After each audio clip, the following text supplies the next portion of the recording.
Make sure this is recording. Alright. It's going to be kind of noisy out here today. Well, anyways, hello guys.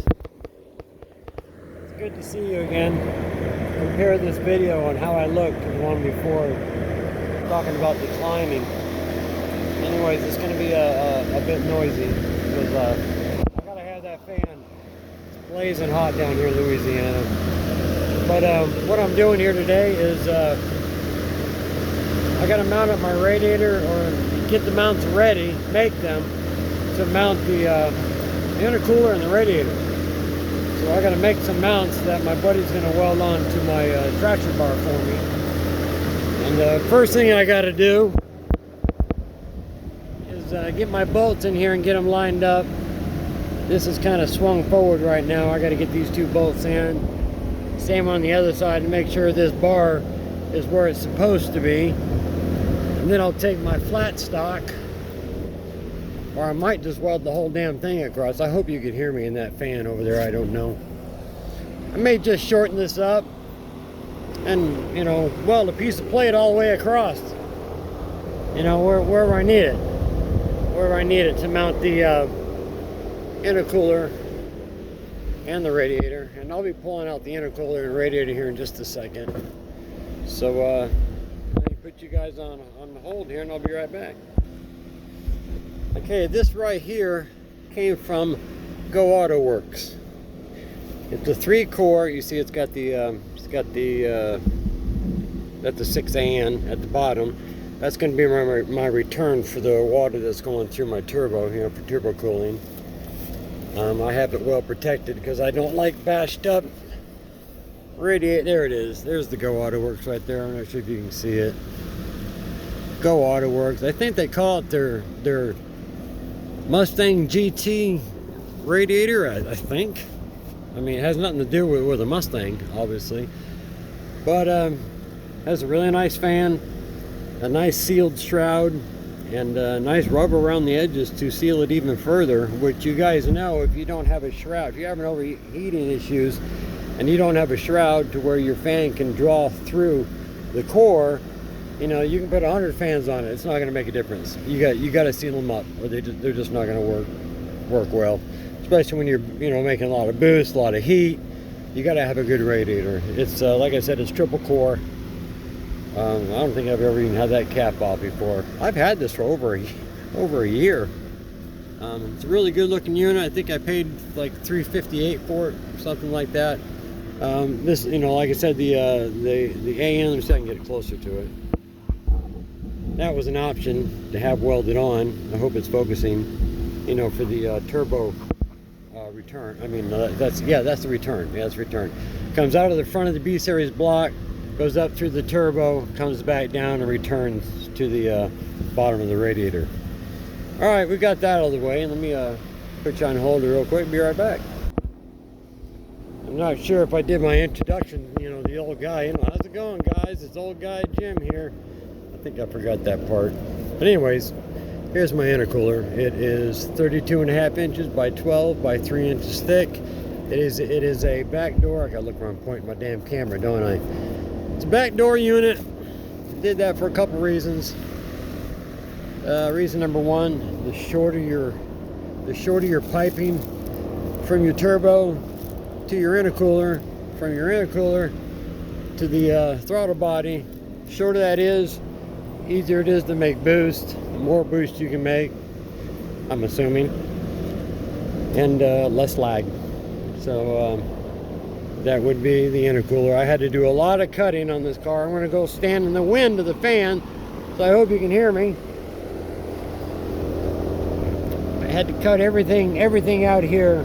I can't even see what the hell I'm videoing. I had to cut everything out here as far as I could. Cut the whole bottom off. Couldn't be there with that intercooler.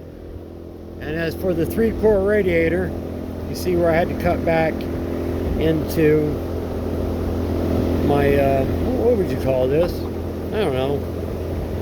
Part of the friggin' engine compartment. I cut this back nice and neat, painted it nice and neat, made it look nice, you know. That was to give me some room for the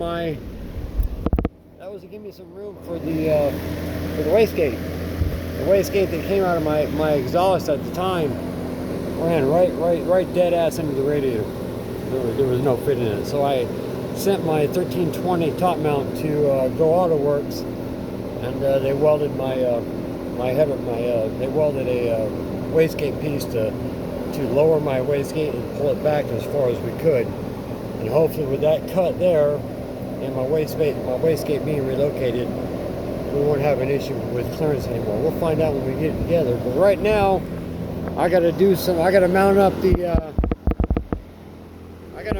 intercooler, and the way that I did that is I actually used these holes here that hold your front bumper on.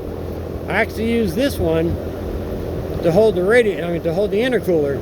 My intercooler had to go over this way as far as I could get it, to get that piping to go to the intake. And I still use this one for the bumper, this one, and this one for the bumper, and this one for the bumper. This one is drilled to hold the intercooler as well. So that's how I mounted up there. The radiator, of course, I have a bracket comes off down to here somewhere. What we're working on today is the bottom part. Not sure how far I'm going to get on it, but you know, we'll see. And that's the piece of steel that I bought. I think I told you before, I don't even know what it is. Can't even tell what piece of steel it is, or what kind it is. But my welder looked at it, he said it's cool, it'll work good. An explanation for the gloves again is I don't touch any polished aluminum or aluminum, let alone aluminum or stainless, without gloves on. The oils from your fingers will stain the shit out of them, especially like polished aluminum, like my intercooler. Or if you touch this with oily hands, it'll eventually turn black, and that looks like ass. I'm going through my pile over here trying to find a couple bolts that I can use to hold on my traction bar. Seem to have misplaced my others. That's a surprise. So yeah, still looking for them. All right, let me get away from this fan. As expected, you know, I was very generous with the paint when I built this. When I painted the engine compartment, and there's a lot of paint in the. There it is. There's a lot of paint in the hole, so you got to tap them out. Now, instead of going around and searching for a tap all over the place, or going to the store to find one, just make yourself a tap. Get a tap or get the nut. Get a tap that's a little bit longer. Slot it down both sides. I mean, get a bolt that's a little bit longer. Slice it down both sides. Make your own tap. I'm going to go grind this real quick, and I'll show you when I'm done. You're going to make sure you want a really good grip on what you're going to use to make a tap. Get your wheel and just make your slots down both sides. Watch your eyes.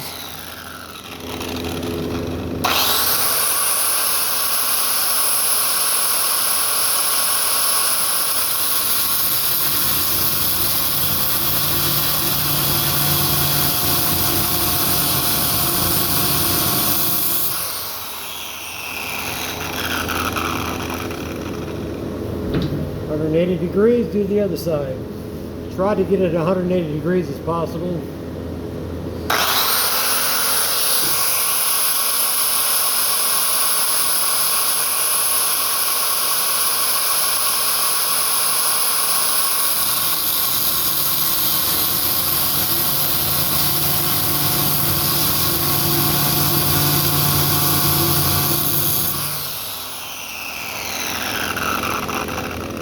Yeah, well, it's a little off, but that'll be fine. But let me see if I can get some light on it for you. See what I've done. Maybe it's better over here. Hold on. There we go. Let's put a slot down that side, and slot down that side. You got yourselves a cleanup tap. I'm going to go out here and run these through that hole. It takes a bit of a minute, but basically get it started. Get it started really straight. Don't get it off. Get it started really straight. And And if it doesn't feel right while you're screwing it in, don't jam it through, because you'll re-tap that hole, you know, off. And when you're trying to, when you try to tighten down on it, it's not going to work out. So just be careful. Get this started in the hole. Work it in easy. Make sure you got it straight. You'll feel it. You know, if you guys got that feel, you'll feel it eventually start to clean the hole, and you're good. So that's it. We're going to go ahead and clean up 2 holes on this side and a couple holes on that side. Since it's noisy over there, I'm going to tell you what I'm doing. I got it started. I'm going to show you how to run it in and run it out, just to clean the threads up. Simple as this. I got it started nice and clean. See, now it's just going to go in. It's working just like a tap.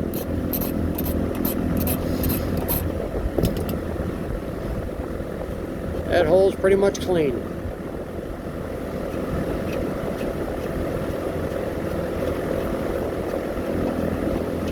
There we go. Now the bolt that wouldn't go in it before was this one.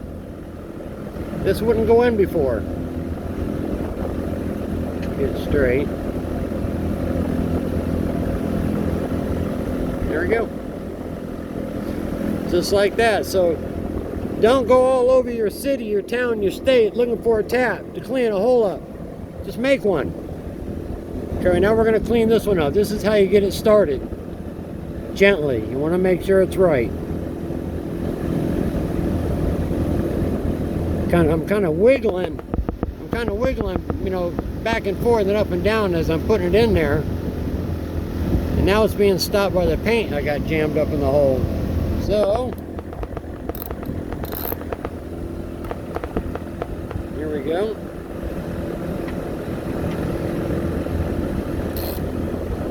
There. As soon as it goes free, you know you got it right. There we go. Work it back and forth, screw it in, work it back and forth. That's cleaning the paint out of that hole. There we go. Just like that, guys. I don't know if many of you know how to make your own tap and do this little trick, but it sure can save you a lot of time, a lot of running around, a lot of money. So I'm going to go ahead and do the other side, and I'll get back with you. I hope you guys could hear me over that fan. Sorry if you couldn't, but it's kind of a visual thing anyways. Like I said, just to go over it again. Where's it at? There it is. Made my own tap, cleaning up holes with it. You can see the paint in it. You can see the paint in the holes. It's kind of filled up in a couple places, but yeah, I'm going to do the other side. I'll be back. Okay, how do you guys like my K-Tune traction bar? Do you remember me talking about this earlier? It's not a K-Tune traction bar. It's a $99 unit off of eBay. I honestly, well, it's not that I couldn't afford it. I mean, I could have waited and saved that money and bought a $365 K-Tune bar, but traction bar is a traction bar. And but, however, when this bar showed up, the welds were like, you know how the welds are on eBay stuff. They're just garbage. So my welder Danny, I had him put a nice bead. He tigged everything around here. I had him TIG both sides of these. I had him all re-TIG everything. Same on the other side. No, I hope you can see it. If it's focused, I don't know.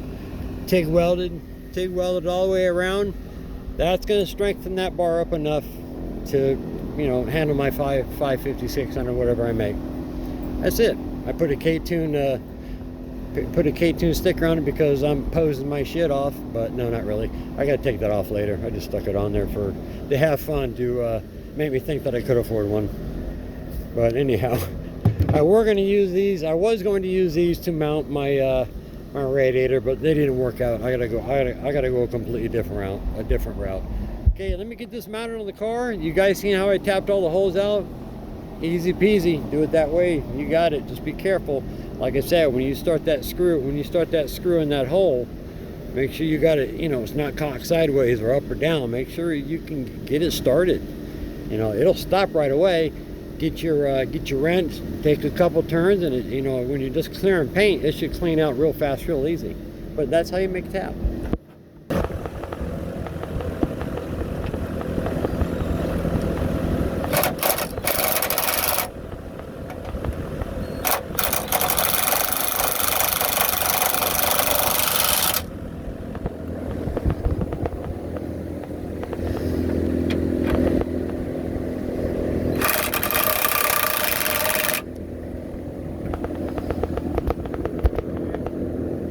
Change to a different socket real quick. All these bolts will be eventually replaced with nice stainless units.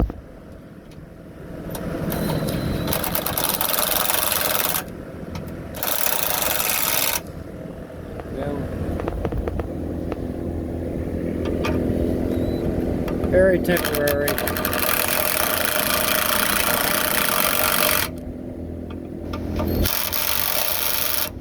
Go. All right, 3 on that side and 2 on that side. We'll keep that straight enough. You know, it ain't gonna move around. It's plenty lined up for what I need. Like I said, later on, I'll get 3 nice, you know, Allen head, you know, fasteners to go in there, and stainless washers, lock washers, the whole works, and Loctite. You know, finalized. Next step is I got to get those brackets off, the ones I told you I was going to use. It's very tedious and time consuming, so let me shut this off and I'll get those things off. Okay, I got them off. If you guys see these things on eBay, they're actually not that bad. They're metal. They're pretty tough. Yeah, they're metal. They're aluminum. If you had a roll bar or roll cage or wanted to hold some lighting or something, they're better suited for that. But you know, for my application, they just didn't work. So on we go. It's definitely a two-hand job. I got to mount my intercooler up right now, get it up there so I can get things measured out. I got to use both hands. I'm going to go ahead and quickly put the links on to make sure that there's clearance on everything. So hang in there, and I'll be back in a moment. The quality of that $99 traction bar is not bad at all, honestly, besides the welds when you get it. You know, being welded on one side and they're just sloppy as hell. But this one does have the heavy duty bracket in the back, and the heim joints seem to be fairly nice. Later on, if the heim joints don't do so well, we'll just change them out. So if you're wondering what all that red goop is on there on my disc, that's grease. Keep those from rusting, because you know they have no zinc coating on them. So trying to keep it as nice as I can until I, you know, actually get the thing up and rolling down the road. But anyhow, I gotta mount the intercooler. I'll be right back. Okay, I got the intercooler mounted. As you can see, it takes up a good amount of space in the front of this car.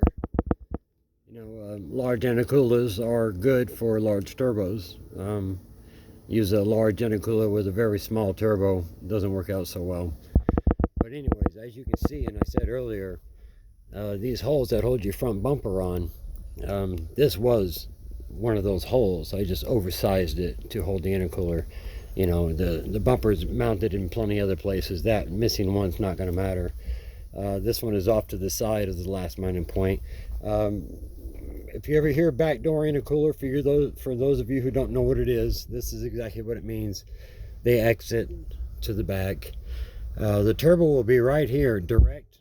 It's a direct right in. You know, not all that piping that runs around the bottom of the car and all that. You know, that's wasted energy. And as for this side, you know, it'll come out and come right up and right in the intake. Right here, can we see it? Yeah, right in the intake, right straight down. That's backdoor intercool. They're kind of a pain in the ass to fit in the car. They're not fun.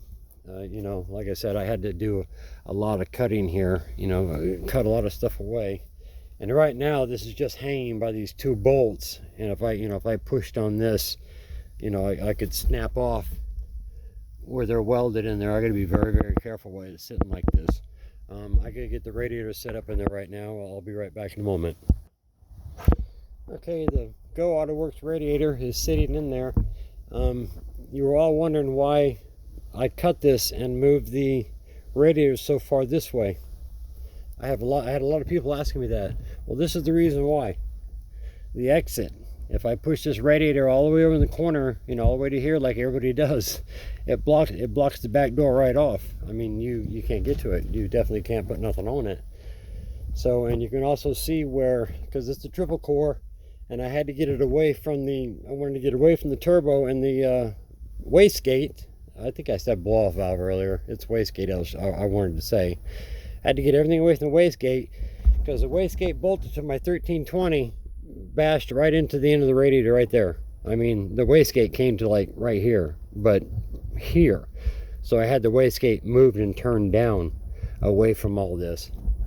So like I said, I trimmed it out. I wanted to get the radiator as far forward and low as I could. Now underneath, the video is just about over because I'm running out of time.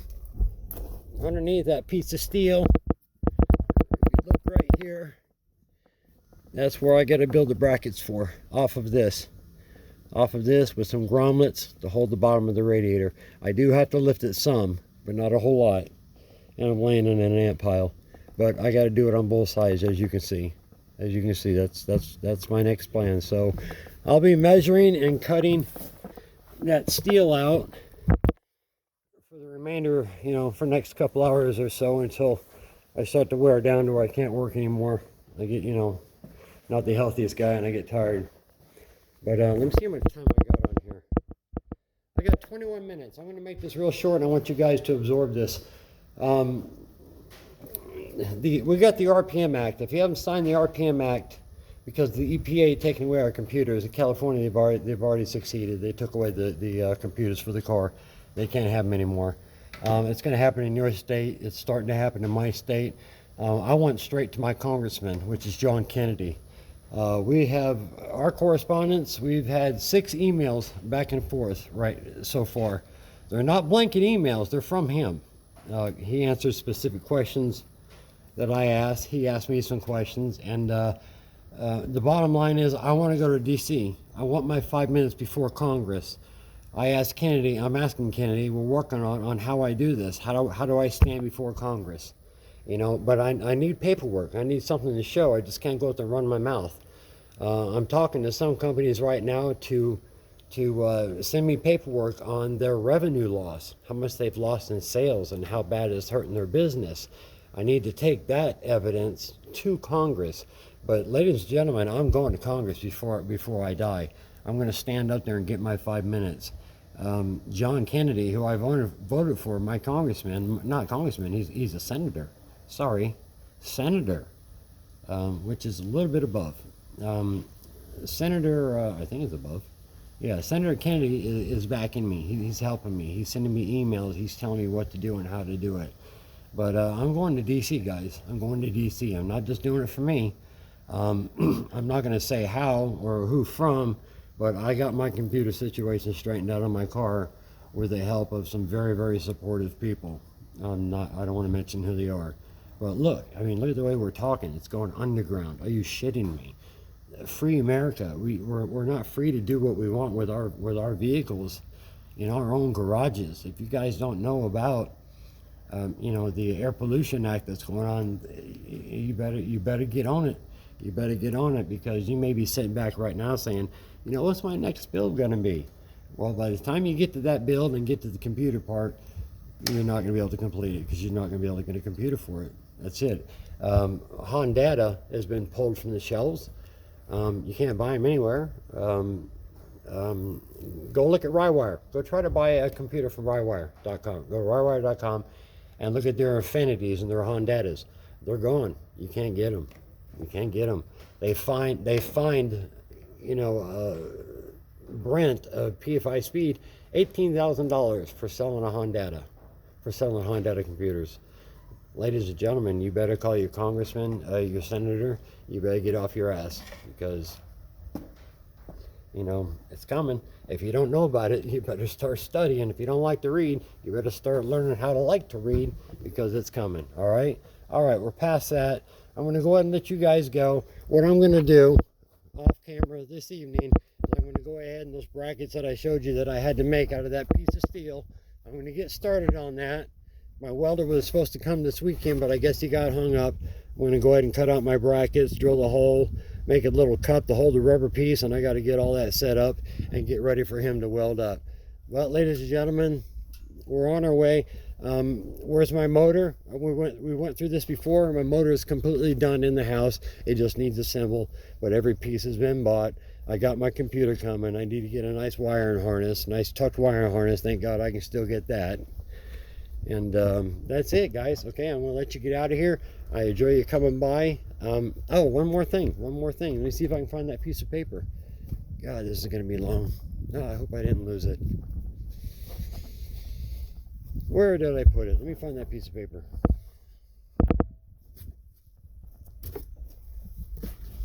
I probably did. Yeah, but anyways, I wanted to tell you about one of the nicest people that I've ever met. And I'm going to give him a shout out right now. Opie Claremonte 7. Opie, O-P-I-E, Claremonte, I think it's C-L-A-I or C-L-A-R-M-O-N-T-E.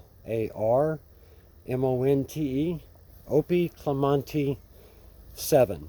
That is his IG, his Instagram. On his icon, he has a picture of a green pickup truck. Go look him up, give him a shout out, befriend him. He is one of the coolest dudes I've ever met. He is so awesome. He's compassionate, he's caring, he's worried about the EPA stuff like we are. He supports me morally, big time. Said, you know, Jim, don't give up, you know, fight, you know, build that car, keep going, keep going. And this guy has really made a difference in my heart. He's a good man. I love him. He's a great guy, you know, and hopefully someday I'll get to meet him. But anyways, Opie Claremonte 7, that's his IG. Give him a shout out, and I wish I knew how to put stuff in the descriptions down below, but I don't know how to do all that fancy stuff. I don't even edit. I turn my camera on and off, and I don't even know how to edit. I told you from the very beginning a year ago that my videos were going to be very raw and you know, unedited, so here they are. But yeah, Opie Claremonte 7. Say hi to him, guys. He's a beautiful man. Say hi to him. He's a good guy.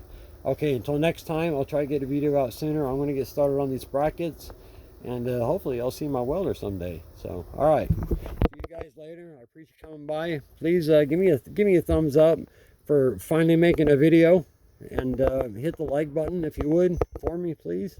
I'd appreciate it. It helps me out a lot.